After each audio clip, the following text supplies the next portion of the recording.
எல்லாருக்கும் வணக்கம். இன்றைக்கி வீட்டு சமையலில் வாழைப்பூ வடை செய்ய போகிறோம். அதுக்கு தேவையான பொருட்கள்: வாழைப்பூ, கடலைப்பருப்பு 1 டம்ளர், பெரிய வெங்காயம் நைஸாக அரிஞ்சது, பச்சை மிளகா 5, கருவேப்பில்லை, பூண்டு, இஞ்சி, சோம்பு, பட்டை, தேவையான அளவு உப்பு. மிக்ஸி கப்பில் கடலைப்பருப்பு, வாழைப்பூ, சோம்பு, பட்டை, தேவையான அளவு உப்பு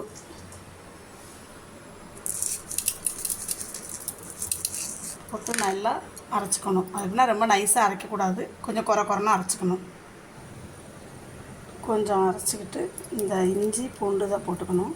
இந்த கடலைப்பருப்பு வந்து பட்டாணி பருப்பு, அதுதான் வடைக்கு நல்லாயிருக்கும். இந்த அரை மணி நேரம் தான் ஊறணும், அதுக்கு மேலே ஊறக்கூடாது. நல்லா 1-2 அப்போ தான் நுணுங்கும், இல்லைன்னா ரொம்ப மாவாக போயிடும். அப்படியே அரைச்சி எடுத்து வச்சுக்கிட்டு அதில் பச்சை மிளகாய், வெங்காயம், கருவேப்பிலை எல்லாம் போட்டு நல்லா பிசறி வச்சுக்கணும்.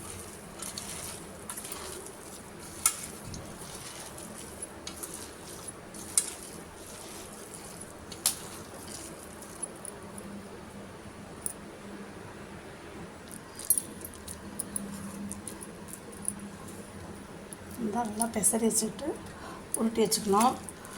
உருட்டி வச்சுட்டு எண்ணெயை நல்லா காய வச்சு, இருப்பு சட்டியில் எண்ணெய் ஊற்றி நல்லா காய வச்சுட்டு அப்படியே போட்டு எடுக்க வேண்டியதுதான். வடை பிடிக்காதவங்க யார் இருக்கா? வடைன்னா எல்லாருக்கும் பிடிக்கும். அதுவும் மசால் வடைன்னா ரொம்ப எல்லாருக்கும் பிடிக்கும்.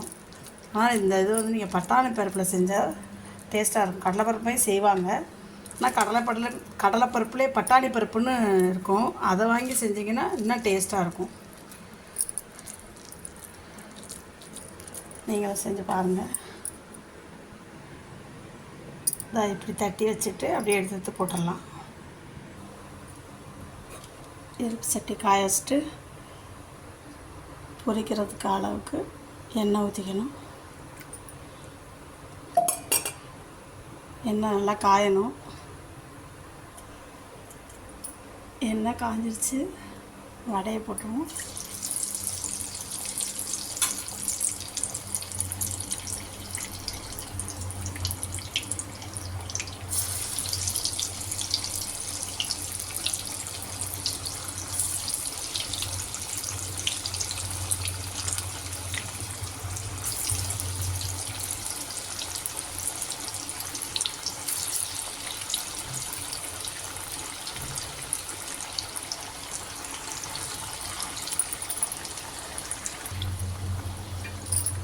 வாழைப்பூ வடைன்றது கலர் கொஞ்சம் சேஞ்ச் ஆகும், நம்ம மசால் வடை மாதிரி இருக்காது. அதனால் கொஞ்சம் கலர் வந்து ஒரு மாதிரி டிம்மான கலராக இருக்கும், டேஸ்ட்டாக இருக்கும். வாழைப்பூ வடை ரெடி ஆயிடுச்சு.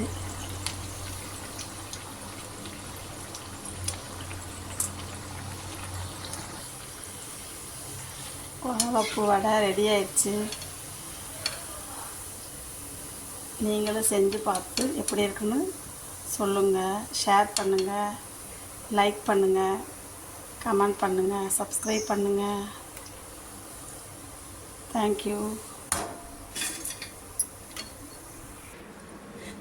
வடை ரெடி ஆகிடுச்சு. பாருங்கள், சூப்பராக இருக்குது, பார்க்கவே நல்லா முறுமுறுன்னு. நீங்களும் செஞ்சு பார்த்துட்டு சொல்லுங்கள். Okay, thank you.